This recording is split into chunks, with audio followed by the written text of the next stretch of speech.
Un buen cristiano, ese es el tema de esta mañana. Sin duda es un título que nos gustaría tener sobre nuestra cabeza. Por lo menos a los que nos congregamos, a los que tenemos interés en la palabra de Dios, en los mensajes, en la participación de las actividades, nos gustaría que en alguna manera se nos identificase como buenos cristianos. A veces pensamos que somos buenos cristianos o nos autoponemos el título de buenos cristianos asociándolo, por ejemplo, a la participación en una buena iglesia.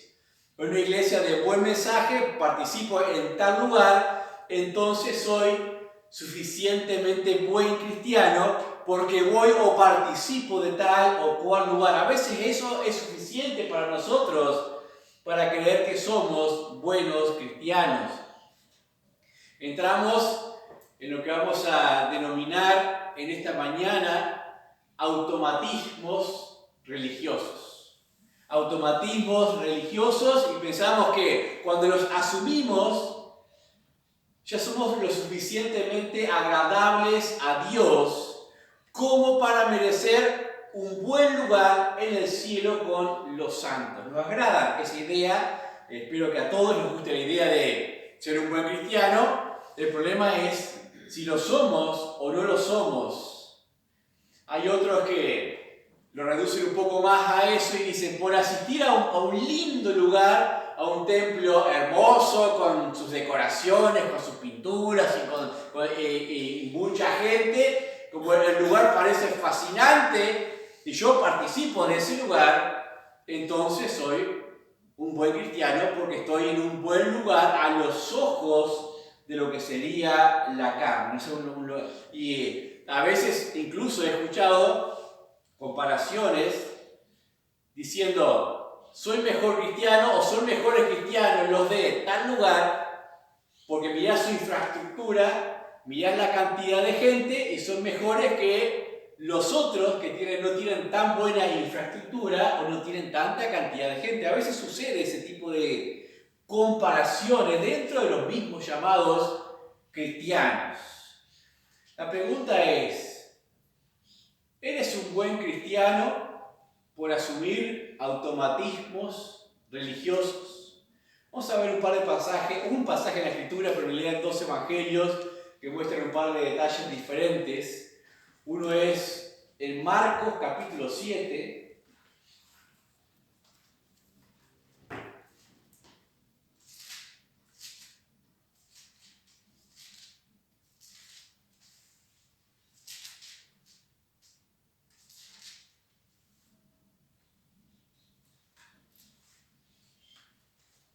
Los comentarios que les hacía, yo lo he escuchado varias veces, eso de decir, bueno, en tal lugar hay tanta gente o hay tantas actividades, tanta cosa, allá sí son cristianos.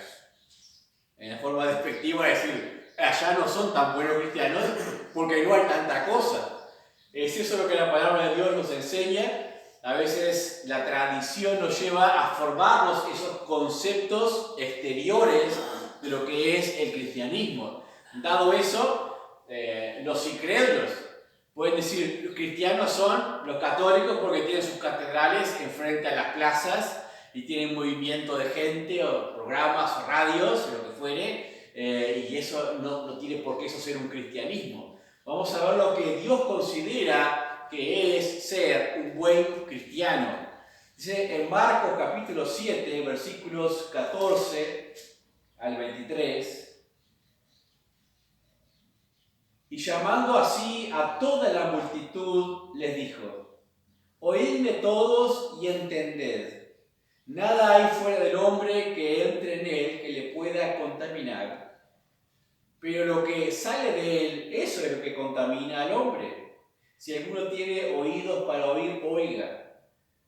Cuando se alejó de la multitud y entró en casa, le preguntaron sus discípulos sobre la parábola, y les dijo, ¿también vosotros estáis sin entendimiento? ¿No entendéis que todo lo de fuera que entra el hombre no le puede contaminar? Porque no entra en su corazón, sino en su vientre y sale a la letrina.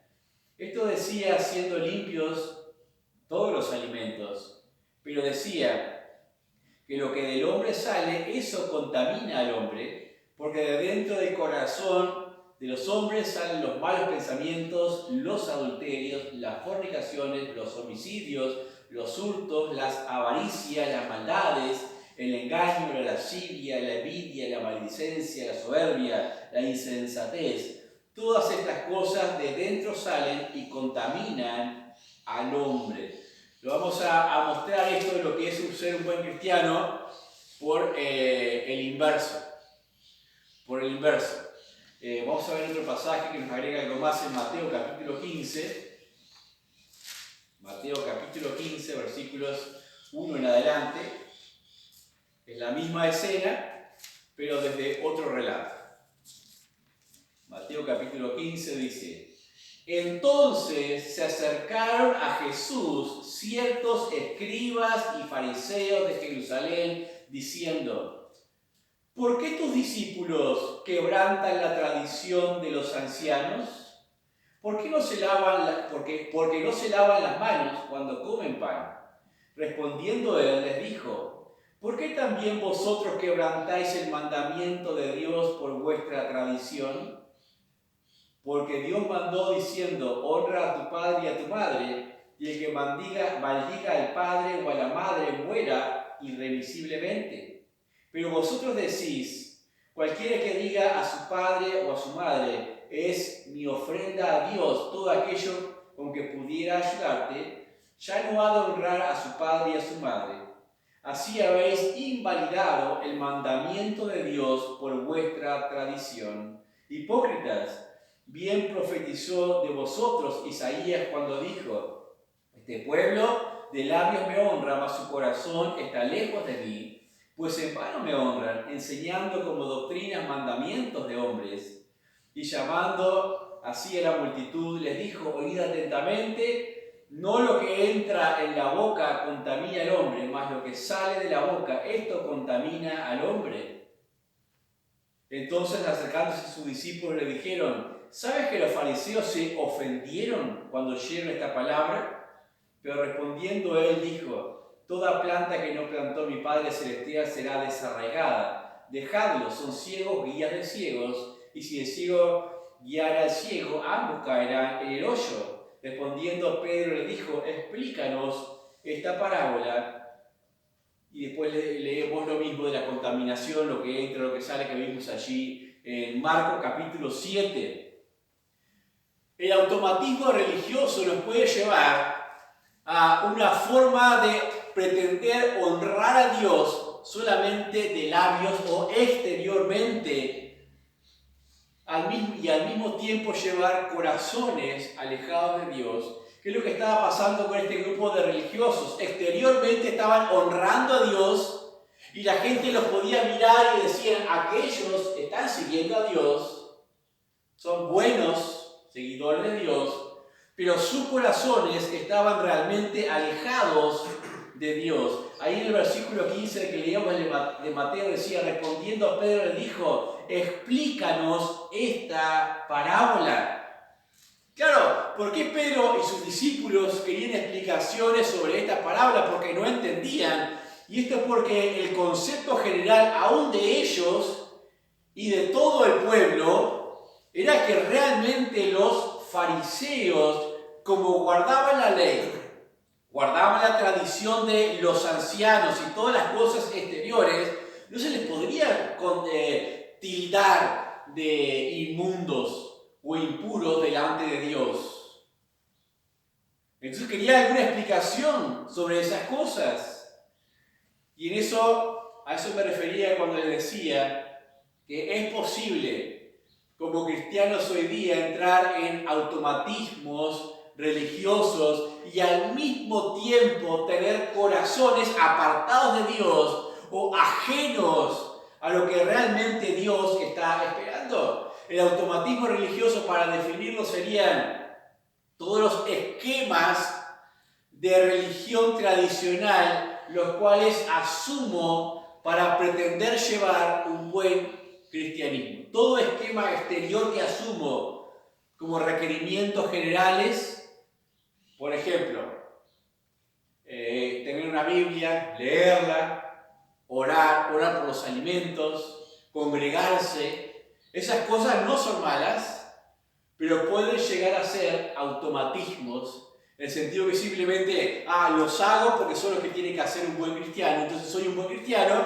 porque estoy haciendo esas cositas que tengo en la agenda, que son las que tiene que hacer un buen cristiano. Cuando esto es lo que sucede, encontramos frialdad espiritual. Frialdad real en la devoción de los cristianos para con Dios. Y a veces pensamos, ¿por qué el cristianismo está tan frío hoy día? ¿Por qué los creyentes están tan fríos o apáticos en cuanto a su devoción o para con la obra de Dios? Y me temo que el problema a veces no sea la participación o no participación de las actividades religiosas, sino lo que sucede en sus corazones. Lo que sucede en sus corazones y no tanto prácticas rutinarias. Vamos a ver solamente esta mañana 2 evidencias las cuales debemos considerar si estamos siendo buenos o no buenos cristianos. La primera de ellas es la evidencia del corazón. La evidencia del corazón. ¿Cómo se examina eso? Yo no puedo examinarlo. Cada uno deberá poder examinar su propio corazón. ¿Qué cosas salen de tu corazón? ¿Qué cosas salen de nuestro corazón? Había una listita allí al final del pasaje que habíamos leído en el Evangelio según San Marcos. Hemos tenido malos pensamientos. Y mira, ¿quién no tiene alguna vez un mal pensamiento? Pero lo hemos tenido como práctica habitual, como algo normal. Ese es el problema. No es que alguna vez saque un mal pensamiento en el momento y no debo pensar así. Y reflexionamos y maduramos y desarrollamos. Pero una cosa es cuando la práctica habitual de nuestros pensamientos es de continuo solamente mal. ¿Qué sale de nosotros? O sale odio, sale rechazo para con algunos. ¿Hemos acaso considerado pecados en nuestros pensamientos como para dejarlos madurar y que alguna vez lleguen a la práctica, como dice Santiago? O sea, somos tentados cuando de nuestras propias concupiscencias somos seducidos y atraídos. Después, entonces la concupiscencia, cuando ha concebido, da a luz el pecado. ¿Hemos hablado impropiamente de otros? Con algo tan sencillo, puedo evidenciar que no soy tan buen cristiano por lo que está saliendo de mi corazón. Eso es lo que dice la palabra de Dios. Porque lo que sale de mi corazón es lo que me contamina. Cuando habla de contaminar acá, no habla de una suciedad visible, sino habla del aspecto que estaban considerando los fariseos en este caso. Ellos estaban considerando un aspecto de formalismo en la forma de estar santos para presentarse delante de Dios. O sea, un formalismo religioso para ser aceptable delante de Dios, que era la práctica del lavamiento de las manos para ingerir diferentes tipos de alimentos. Entonces, en ese contexto, cuando hablamos de un corazón que contamina al hombre, es un corazón que nos hace impuros como para presentarnos en esa libertad de decir somos buenos delante de Dios.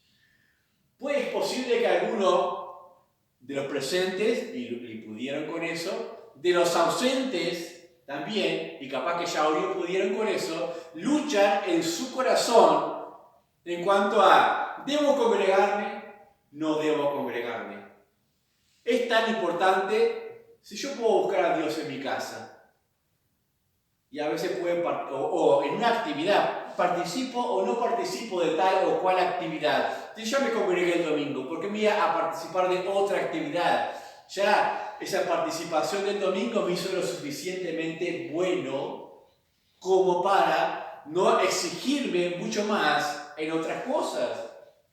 Claro que si la respuesta a estas preguntas es afirmativa, no podemos decir que somos buenos cristianos.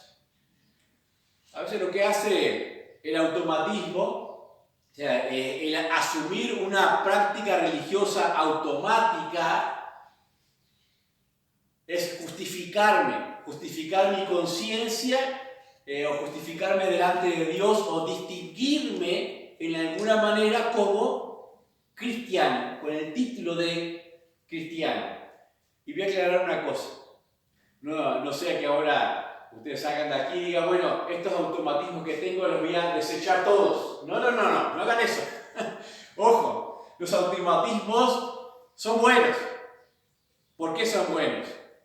Porque me mantienen ordenado, me mantienen focalizado, me mantienen entre ciertos carriles de dirección los automatismos. Por ejemplo, el leer la Biblia a tal hora, por ejemplo, si uno dice, no, yo la tengo que leer antes de desayunar porque si no parece que peco. Bueno, para ti está bien leerla antes de desayunar, leerla antes de desayunar, mantén ese automatismo.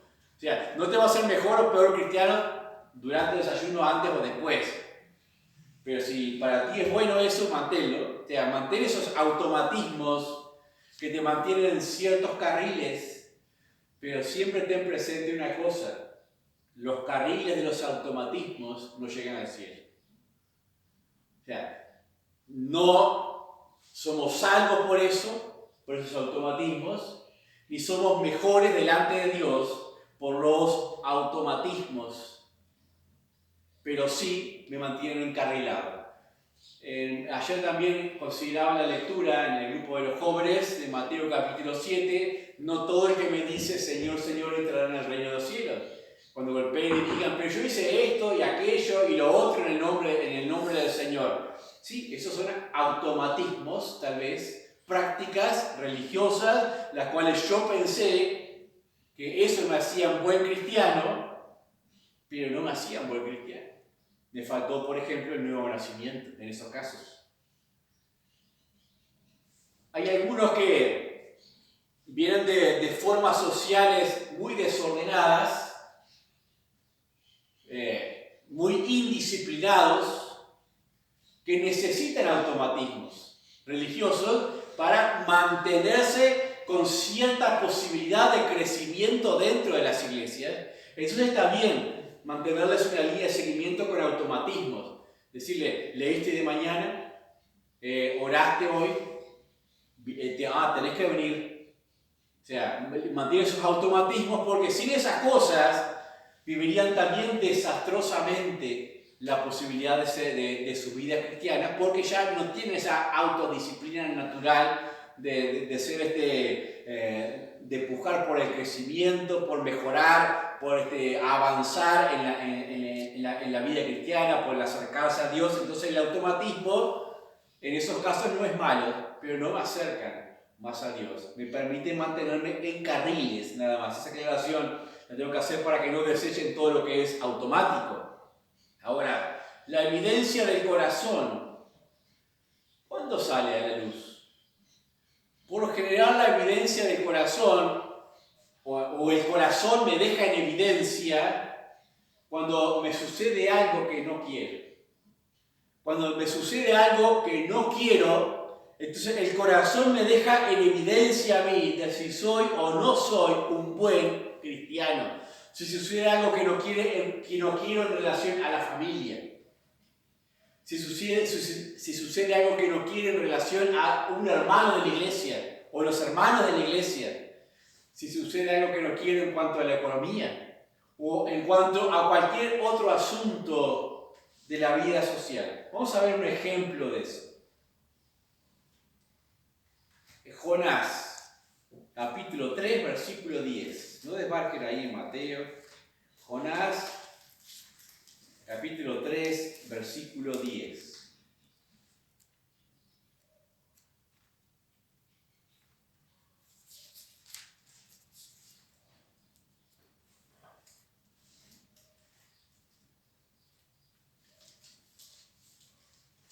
Antes de Miqueas, tenemos a Jonás.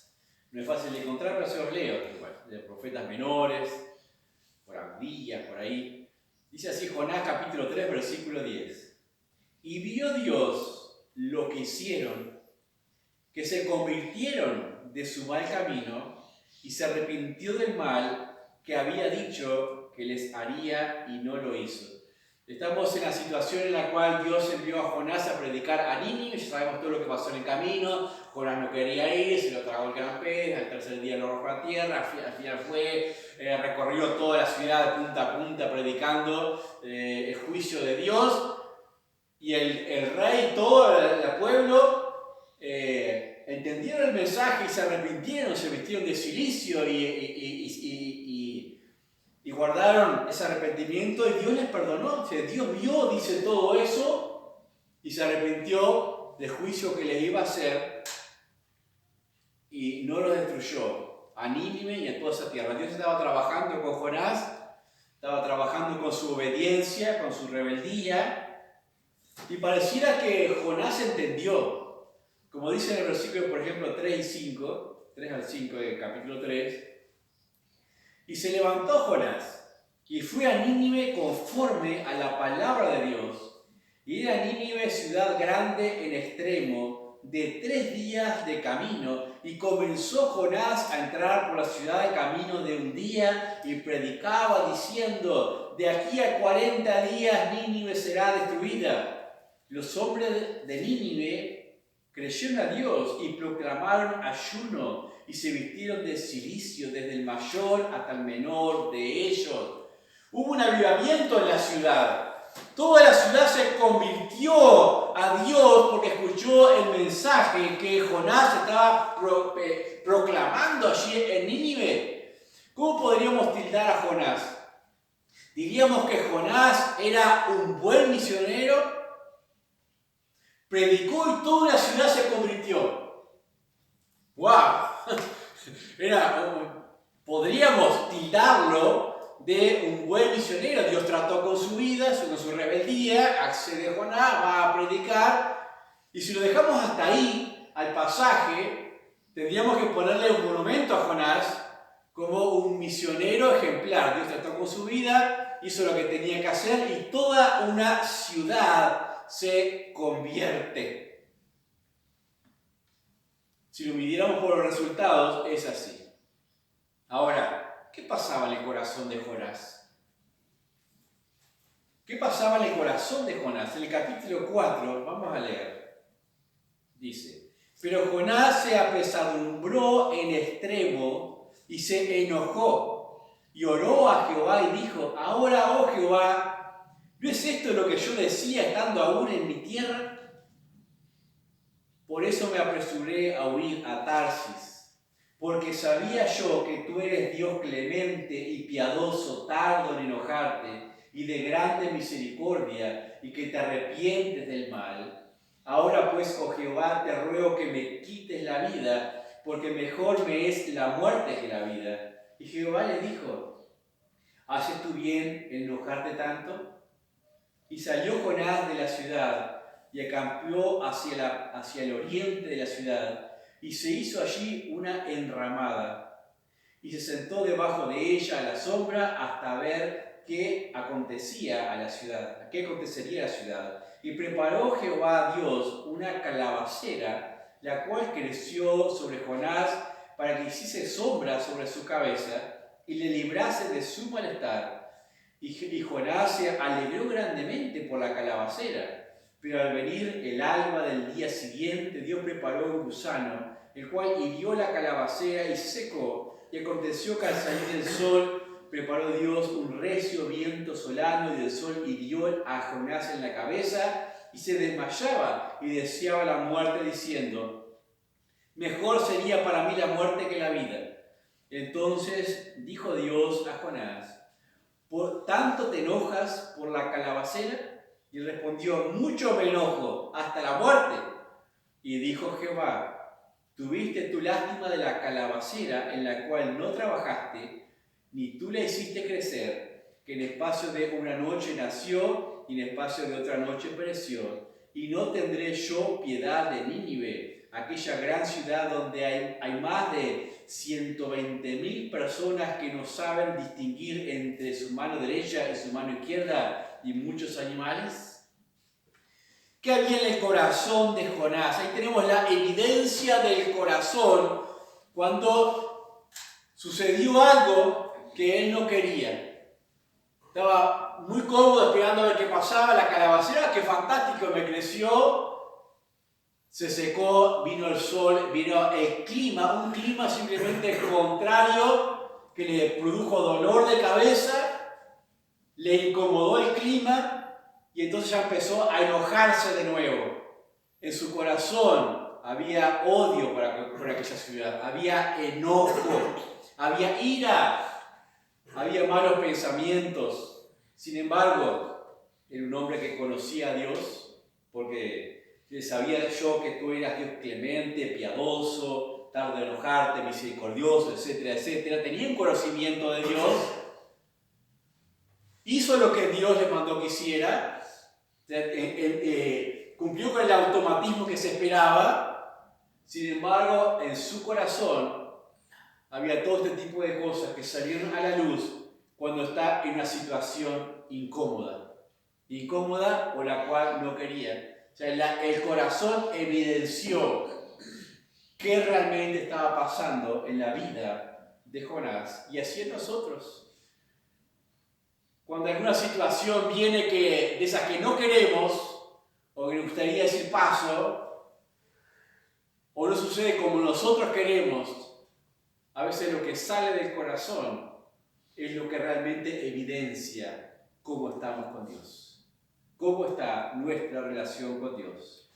Vamos a ver la segunda evidencia, volviendo a nuestro texto. Vamos a ver la evidencia de la Biblia. La evidencia de la Biblia. Mira toda tu vida a la luz de la palabra de Dios. A veces somos selectivos en los puntitos que nos gustan de la palabra de Dios. Lo que nos gusta es considerar y decir, bueno, esto sí, esto es bueno, esto lo voy a hacer. Y otras cosas hacemos oídos sordos y decimos, decía eso. No, yo no sabía, no lo entendí. A veces simplemente nos hacemos los sotas con algunas cosas, pero pensamos que por cumplir 2 o 3 puntitos de la palabra de Dios, ya podemos ponernos ese título, buen cristiano, o cristiano merecedor de un buen lugar en los cielos. A veces nosotros mismos le ponemos ese título, en especial cuando a los que parten. Decimos, bueno, una vez oró por el Evangelio, una vez o venía un par de 3, 4, 5 veces al año, se portaba bien, era un buen cristiano. Y le ponemos ese título ya, era un buen cristiano porque hacía esas 2 o 3 cosas, ¿no? Sabemos que no es así. Sabemos que no es así, porque si yo a alguien así le digo que es un buen cristiano, entonces ¿cómo quedo yo? Quedo más arriba. Entonces eso también es orgullo, decir que eso es ser un buen cristiano. Es orgullo de mi parte porque yo sé que no lo es, pero me autojustifico a veces a mí en mis propias debilidades, ¿no? Ser selectivos, igualmente con la Biblia, decir, bueno, ¿es malo ser selectivo con la Biblia? Si es lo único que tienes, consérvalo. ¿Qué quiero decir con eso? No voy a desechar tampoco, como lo decimos con los automatismos, no voy a desechar rigurosamente a aquel que solamente conoce 4, 5, 6 pasajes de la Biblia y piensa que eso es todo, que los mantenga, que no los deseche porque de todas maneras le mantienen dentro del rango de la influencia de la palabra de Dios. La palabra de Dios es viva y eficaz. Tal vez esos 4 o 5 pasajes que solamente considera, tal vez aún Dios use esos 4 o 5 pasajes para ayudarla a crecer y madurar. Ahora, pero es necesario ir entendiendo a distinguir lo que es un mandamiento bíblico, un precepto bíblico, de una tradición religiosa, de un automatismo conveniente, tal vez. A veces nosotros podemos tener nuestras propias tradiciones religiosas, es decir, nuestros conceptos transmitidos o que hemos recibido, decir, esto es lo que hace un cristiano, o esto es lo que nos hace ser buenos cristianos, esos automatismos. Decía en Mateo capítulo 15, versículo 1, por ejemplo. Entonces se acercaron a Jesús ciertos escribas y fariseos de Jerusalén. Si dejamos hasta ahí el pasaje fantástico, porque escuchamos, se acercaron a Jesús. ¿Cómo nos gustaría escuchar eso de otra gente? Se acercaron a Jesús, pero leemos el resto del pasaje. Porque lo más probable, la única intención que tenían al acercarse a Jesús era buscar una forma para desacreditarle delante de los ojos del pueblo como buen maestro, como aquel que procede de Dios. Lo que no esperaban era que el acusado se convirtiese en acusador. Jesús vino a acusarle por algo que ellos entendían de la palabra que tenían escrita, pero encontraron que Jesús dominaba toda la escritura, entonces se convierte en acusador de ellos en alguna manera. Hay una filosofía muy común usada por ellos, tal vez en ese momento, y usada por nosotros tal vez, o por algunos en algún momento. La filosofía es, si el santo no es tan santo, el impuro no es tan impuro. ¿Saben qué significa eso, no? Si el santo no es tan santo, el impuro no es tan impuro. Si podían de alguna manera descalificar en algún grado a Jesús, pues ya la gente lo estaba mirando como un buen maestro de la ley, de las enseñanzas, lo podían desacreditar un poco a él, entonces ellos mismos podían justificar sus propias falacias. Y la forma que intentaron buscar aquí en el pasaje, decía allí, ¿por qué tus discípulos quebrantan la tradición de los ancianos? Porque no se lavan las manos cuando comen pan. ¿De qué forma intentaban encontrar la desacreditación del Señor Jesucristo? Era buscando fallas en sus alumnos principales, en sus discípulos. Y le dice, tus discípulos no están cumpliendo las normas de la tradición, la cual tenían que lavarse las manos con determinado proceso para recién poder comer el pan. De lo contrario serían como inmundos. ¿Qué maestro serías si tus discípulos son inmundos? Esa era la idea que tenían allí, ¿no? Querían descalificarle en ese asunto. Pero ahora, lo que ellos no tenían en cuenta, y capaz que ustedes tampoco, es que esa tradición, ese asunto de lavarse las manos, era un asunto exclusivamente sacerdotal en el templo, en el Antiguo Testamento y en el tabernáculo. No era una exigencia para todo el pueblo. Era solamente para los sacerdotes en relación a los alimentos, a los útiles que utilizaban para el servicio a Dios. Incluso había exigencia, ni siquiera cualquier recipiente de agua servía, sino había unos específicos y había un proceso para echarse el agua, etcétera, etcétera. Había un montón de requisitos que hablaban de la santidad en cuanto al templo, al tabernáculo, pero la tradición de ancianos había agarrado solamente ese aspecto y lo habían comunicado como que eso fuese la palabra de Dios para todos los que pretendían ser seguidores de Dios o discípulos de la ley. Decía ahí la expresión que utiliza allí en Marcos 7:5 es manos inmundas, inmundas o impuras. Ahora Jesús muestra cuál era el problema realmente central en ellos. Estaban transgrediendo la voluntad de Dios, todo el mandato de Dios, en nombre de la tradición. En nombre de la tradición estaban transgrediendo todas las cosas. Y ahí, en el versículo 6 al 8 de Mateo 15, dice,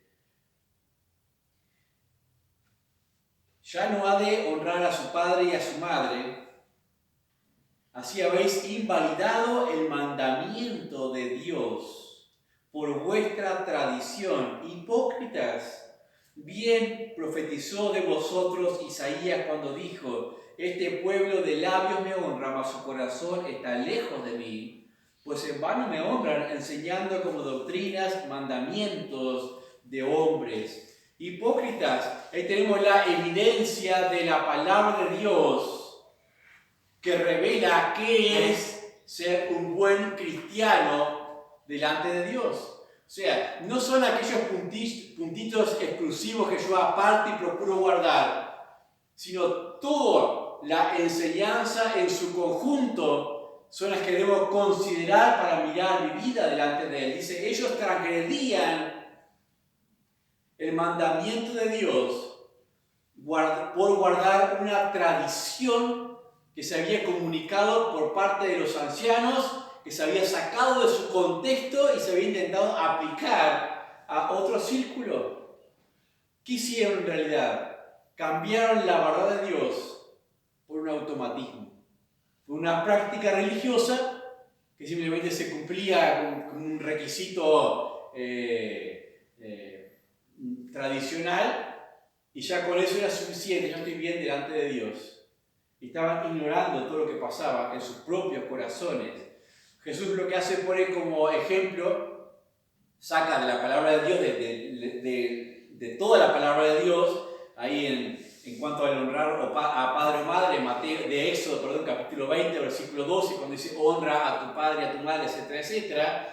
Y les dice que los fariseos, ustedes son hipócritas porque han transgredido ese mandamiento de Dios, guardando un concepto de religiosidad. Decían, si yo consagro esto para Dios, lo que yo le debería dar a mis padres, entonces ya estoy bien delante de Dios y no debo guardar el mandamiento de Dios por conservar esto, que al mismo tiempo era para ellos mismos porque ellos eran los sacerdotes. O sea, era para su propio beneficio. Entonces jugaban en un círculo que iba detrás de su propio bien y nada más. ¿Qué podríamos decir para nosotros? Cualquier sucedáneo de los mandamientos de Dios, o sea, cualquier cosa que pongamos en lugar del mandamiento de Dios para acallar nuestra conciencia o sentirnos en regla, no necesariamente nos hacen buenos cristianos. Nos hacen buenos cristianos. Yo escuché una vez a alguien que me dijo, ya hace unos años atrás, y ni siquiera era de aquí, era de otro lugar. Cuando hablábamos de lo que era la obra de Dios, la responsabilidad de la iglesia, del evangelio, de la proclamación del evangelio, de distribución de folletos, lo que sea, él decía, bueno, en realidad yo no participo de todas esas cosas, o sea, no doy, por ejemplo, mis ofrendas en la iglesia, porque prefiero hacerlas de otra manera. Yo veo una necesidad con fulano, con mengano, simplemente voy y se la llevo. Y ahí estoy dando mi ofrenda a Dios. No, ahí estás dando tu ofrenda al hermano, no a Dios. O sea, estás con un sucedáneo intentando quebrantar aquello que era de la responsabilidad para con Dios. O sea, adoramos a Dios con nuestros bienes. Si queremos al mismo tiempo ayudar a los hermanos, está bien porque tenemos que hacerlo, hacer bien mayormente a todos, mayormente a la familia de la fe. Pero no podemos cambiar por el sucedáneo lo que Dios está esperando. ¿Entienden? Y estos fariseos estaban haciendo exactamente lo mismo. Es interesante que para desacreditar, a veces, para justificar, el hecho de decir soy un buen cristiano, a veces pretende desacreditar al pastor. Si yo logro desacreditar al pastor, al maestro, al líder, a lo que sea, entonces puedo considerarme un buen cristiano. Si el santo no es tan santo, el impuro no es tan impuro. La misma filosofía. Acá estos fariseos intentaron ir en contra de los discípulos del Señor Jesucristo porque no encontraban nada en el Señor Jesucristo como para desacreditarle. Y así mismo a veces pasa cuando el intento de desacreditación de la familia del pastor o de algún hermano dentro de la congregación de ese pastor. Me han dicho alguna vez, yo busco a Dios en mi corazón y no me congrego, no voy a la iglesia, porque ahí en la iglesia tenés a fulano, a mengano, que hacen esto, que hacen lo otro. O sea, en la iglesia son todos pecadores. ¿Para qué voy a ir a la iglesia? ¿Entienden la idea? O sea, se autojustifican intentando desacreditar lo que fuese la congregación, la iglesia o el liderazgo. O decirle, o mirar, por ejemplo, los hijos del pastor deben ser así, asá y de esta otra manera, y ser perfectos. Si no, el pastor no es un buen pastor. Ah, sí, ¿dónde dice eso en la Biblia? A veces es una tradición, un concepto tradicional que asumimos para solamente justificar acciones impuras. O dice, por ejemplo, la esposa del pastor tiene que enseñar, tiene que visitar, tiene que ser así o de tal manera. ¿Y dónde dice eso en la Biblia? ¿Dice eso? No, no dice eso en la Biblia de ninguna manera. No tiene ni siquiera por qué ser la líder de las hermanas, tampoco. Pero cuando uno logra buscar esos lugares de desacreditación o los está buscando intencionalmente, significa que está teniendo un problema en su corazón. Quiere acallar un mal que le está diciendo, no estás bien con Dios, pero si logra desacreditar a lo demás que está a su alrededor, entonces no se va a sentir tan mal y su cristianismo de repente va a ser un buen cristianismo, un título de buen cristiano. Vamos a reflexionar un poco sobre esto. ¿Qué nos hace a nosotros buenos cristianos? ¿Qué nos hace buenos cristianos? Es decir, ¿qué nos hace puros o limpios delante de Dios? Jesús aprovechó esta ocasión para hablar no específicamente de lavarse o no lavarse las manos, sino que va un poquito más profundo en el asunto y habla de una pureza mucho más trascendente, que es la pureza del corazón, de la pureza interior, y habla de lo que realmente es importante, que es lo que contamina al hombre. Contamina al hombre en relación a su condición delante de Dios. A eso nos estamos refiriendo. No estamos hablando de Coca-Cola, comida grasa, con grasa, no. Contamina al hombre en cuanto a su condición delante de Dios. Y eso procede solamente del corazón del hombre. Cuando pensaba en esto, pensaba en las manzanas. En las manzanas. Que le dio hambre con esto de lavarse las manos. A veces cuando escogemos las manzanas, miramos que no tengan agujeritos, ¿o no? Porque si tienen agujeritos, ¿qué pueden tener adentro? Decimos, gusanos. ¿Ustedes sabían que el gusano no entra en la manzana sino sale de la manzana? Si tiene un agujerito, significa que el gusano ya salió. Si no tiene, puede ser que todavía esté dentro. Porque en realidad es la larva que pone la mosca en la flor del árbol antes que crezca la manzana. Y queda depositado allí hasta que en algún momento se madura, desarrolla y empieza a crecer y busca la superficie para salir hacia afuera. Ese es el proceso. Entonces de dentro sale y no de fuera la contaminación de la manzana. Y así pasa en el corazón del hombre. De dentro de nosotros sale aquello que nos contamina y no necesariamente de afuera, y mucho menos de prácticas exteriores en relación a la comida. Cuando un judío leía esto o escuchaba esto de corazón, sale contamina al hombre, el concepto judío es del corazón emana todo lo que es la inteligencia y la voluntad. Ese es el concepto general.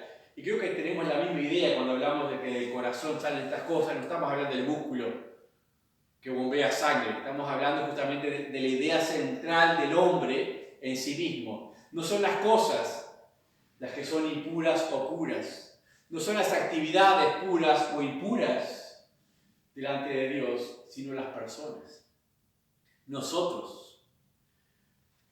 A veces lo hago como broma o no. A veces decimos, tal cosa, es que tal libro es cristiano. No, no es cristiano. Tal música es cristiana y tal música no. No es cristiana tal música.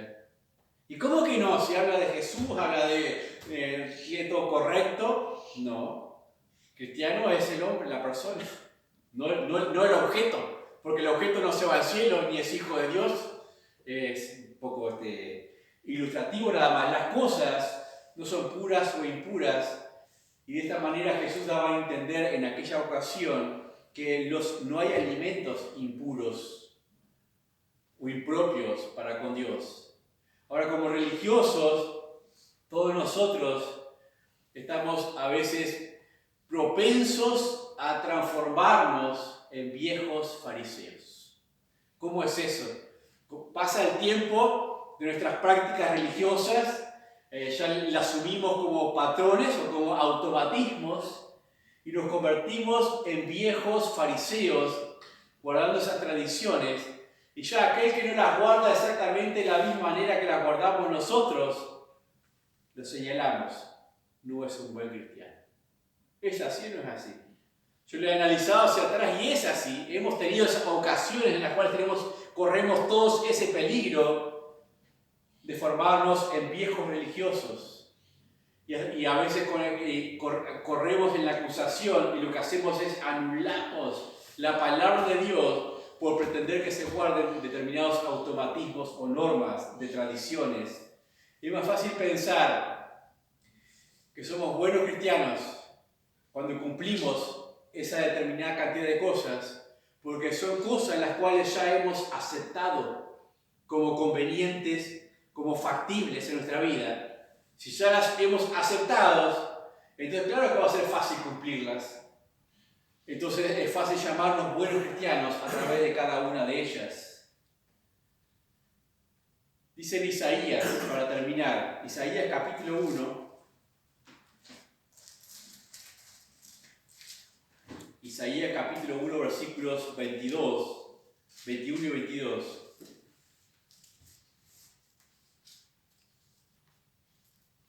Cuando se hace la denuncia del pueblo de Israel, de su desvío, dice Isaías capítulo 1, versículos 21 y 22.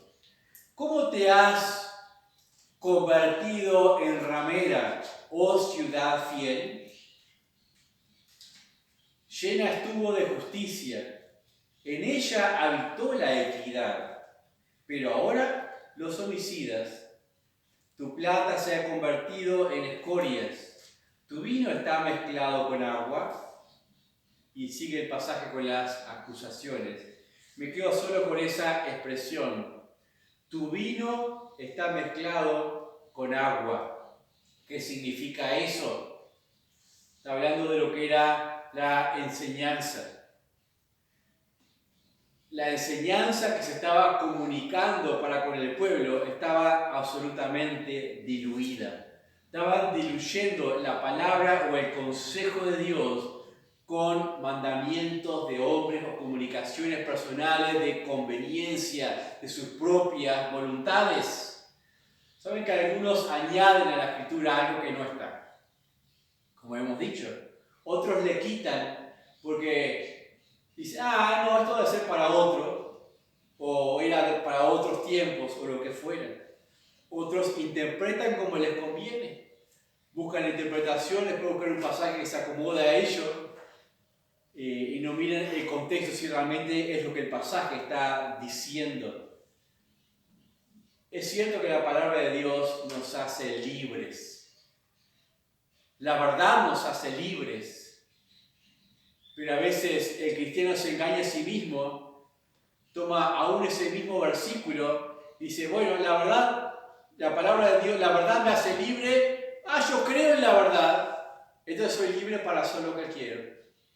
No tengo que sujetarme a ninguna regla, a ningún precepto, no tengo que sujetarme a una obediencia de devoción y piedad para con Dios. Pues la palabra de Dios me hace libre. ¿Es eso lo que dice el pasaje? No, no es eso lo que dice el pasaje, porque está hablando de una libertad del pecado, libertad de la condición antigua, libertad de los mandamientos de la ley para servir a Dios en integridad, en verdad y en fidelidad.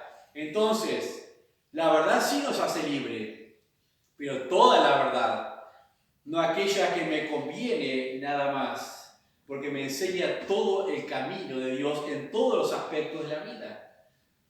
No soy un buen cristiano por creer una verdad de la palabra de Dios diluida.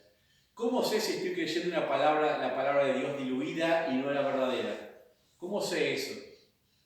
Pues a veces no es tanto si se predica bien o no. A veces tenemos nosotros, cada uno tiene su propio filtro cuando llega la palabra de Dios. A veces es un filtro de agua. Le llega la palabra de Dios pura, pasa por ese filtro y le llega al corazón absolutamente diluida. Llegan lo que quieren oír y lo demás es absolutamente desechado porque no lo consideran conveniente para su vida. Y también lo consideran conveniente porque saben que eso les exige un cambio, les exige una transformación también. ¿Eres buen cristiano? Mira las evidencias. ¿Qué evidencias? Las que salen de tu corazón cuando las cosas no salen como yo quiero. Y la segunda evidencia es el examen de la palabra de Dios, de todo el consejo de la palabra de Dios. ¿Mi vida está andando conforme al consejo de la palabra de Dios? Ahora, si decimos, no soy un buen cristiano, entonces no tengo que preocuparme de eso, ya lo admití. No, ¿por qué no eres un buen cristiano si Dios está esperando? Él busca buenos adoradores, verdaderos adoradores. O sea, Él busca buenos cristianos. Debemos trabajar en nuestras vidas con eso. Si el problema está en el corazón, hay alguien que limpia las cosas del corazón. Que la sangre de Jesucristo tiene poder para limpiarnos de todo mal.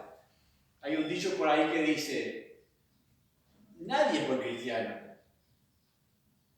Si nadie es buen cristiano, no tengo un gran peso de exigencia sobre mí para hacerlo, si nadie lo es. ¿Por qué tengo que hacerlo yo exclusivamente? ¿No has pensado eso alguna vez?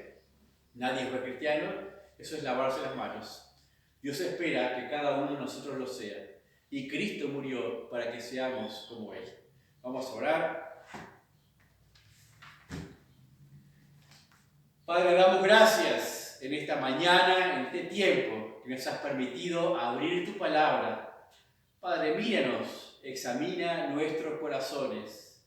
Ve si en nosotros hay camino de perversidad. Padre, queremos ser limpios, queremos ser puros, queremos ser santos, queremos agradarte a ti con nuestra vida, con lo que sale de nuestro corazón, oh Dios, no solamente con las actividades exteriores, sino con aquellas cosas que proceden de nuestro corazón, Padre, que de allí podemos ver fruto bueno, fruto espiritual, de amor, de gozo, de paz, de misericordia, de bondad, de paciencia, de benignidad, de mansedumbre, de templanza, Dios, que estas cosas pueden empezar a desarrollarse en nuestros corazones por tu Santo Espíritu, Dios. Bendice a los presentes, guarda a cada uno en su propia necesidad, oh Dios, y que podamos ir creciendo y desarrollando nuestras vidas realmente y llevándolas a ese punto de asemejarnos más al Señor Jesucristo, Padre. Te lo pedimos en el nombre de Jesús. Amén.